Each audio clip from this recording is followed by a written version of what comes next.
اهلا بيكم حبايبي، عاملين ايه؟ يا رب تكونوا بخير. تعالوا بقى نكمل الفيديو الاولاني اللي انا عملته لما خدنا قشر البرتقال وعملنا بيه التانك بتاعنا. هنا بقى البرتقال قدامي كده متقشر هنا بقى بعد ما خدت القشره بتاعت البرتقال اللي هي الصفرة دي بس، ونبعد عن البيضه خالص، يعني ما تكحتش على الاخر ولازم تكون بالناحيه الضيقه.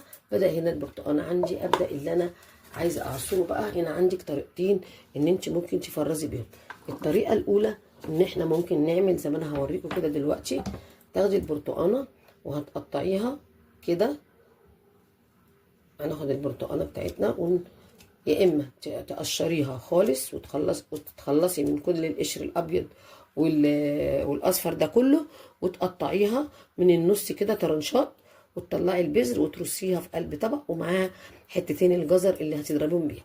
انا بقى مش هعمل الطريقه دي لان انا عملتها معاكم السنه اللي فاتت وكانت جميله وكان عصير فريش، وساعه ما تيجي تطلعيه بتضربيه. النهارده بقى انا هعمل طريقه اسهل، اللي هي ايه؟ اللي هي ان انا هعصر البرتقال واخليه جاهز علشان ما اقعدش اضرب ساعه المغرب كده او قبل المغرب.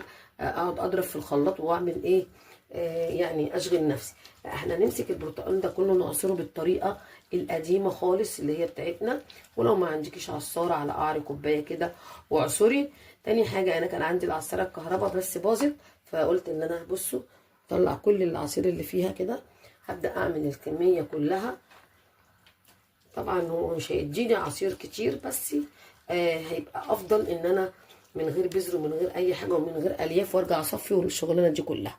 استنوني هعمل الكميه وارجع له. وهنا بقى على ما اكمل عصير البرتقال، جبت هنا الجزر بتاعي اقل من نص كيلو، وهبدا ان انا حطيت عليه شويه ميه وهرفعه على النار على ما اخلص الجزر. يكون على ما اخلص عصير البرتقال يكون الجزر بتاعي السلق.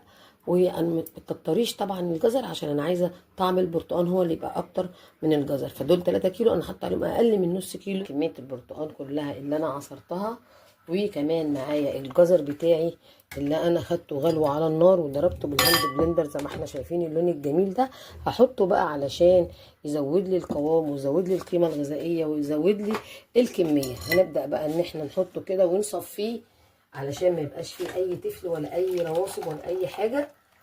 وهنا من هنا بقى ممكن تعملي بيه مهلبيه قمر الدين، ممكن تعملي بيه عصير اللي انت عايزاه. بصوا بقى يا بنات، انا بحب افرز الحاجات بتاعتي بالسكر بتاعها. ليه؟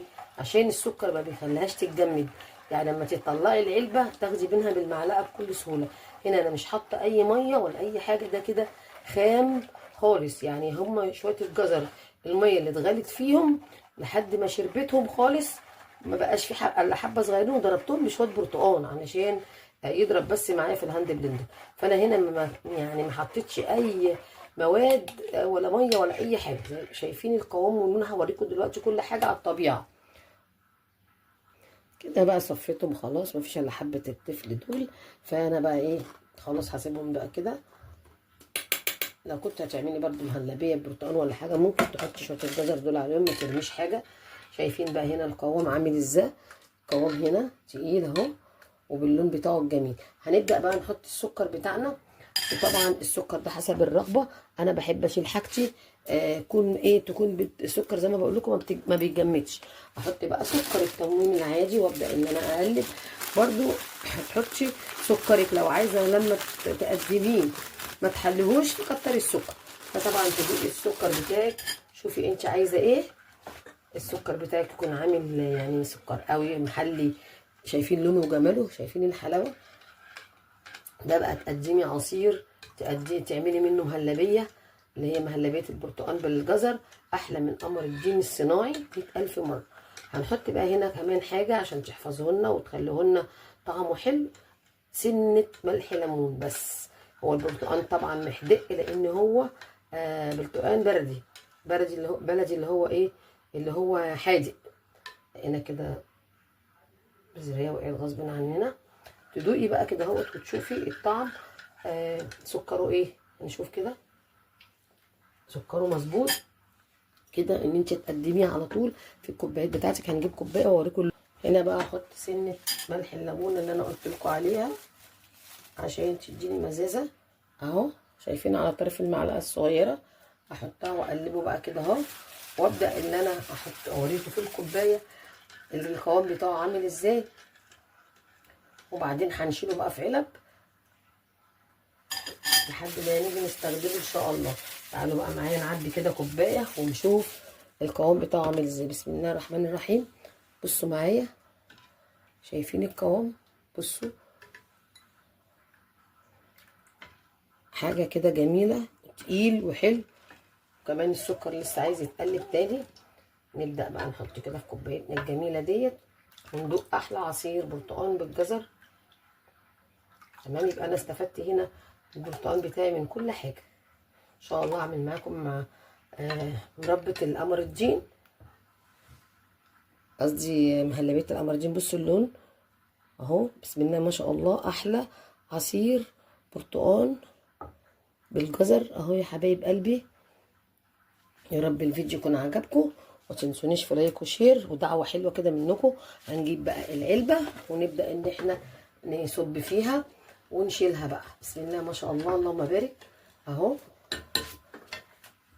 احطها بقى في الفريزر، تبقى عندي كده جاهزه، اخد بالمعلقه واعمل العصير اللي انا عايزاه. عايزه اعمله طبيخ اللي هو يعني على النار بالنشا، مع معلقتين كده كريم شانتيه يديله طعم وحلاوه مفيش بعد كده.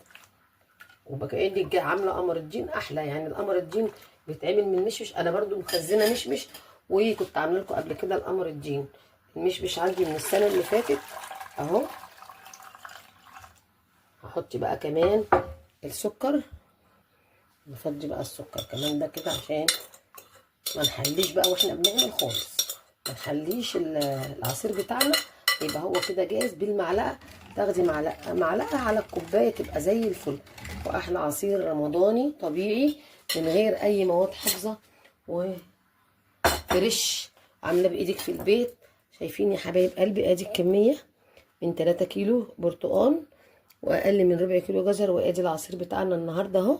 ندوق كده مع بعضينا.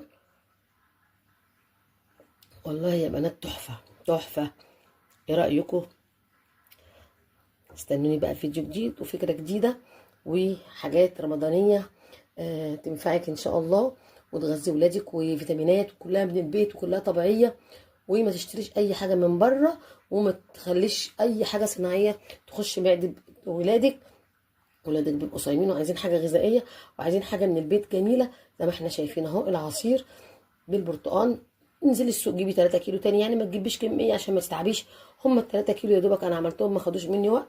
عملت منهم بودره اللي هو التانك اللي بقشر البرتقال، وعملت عصير البرتقال بالجزر الجميل ده.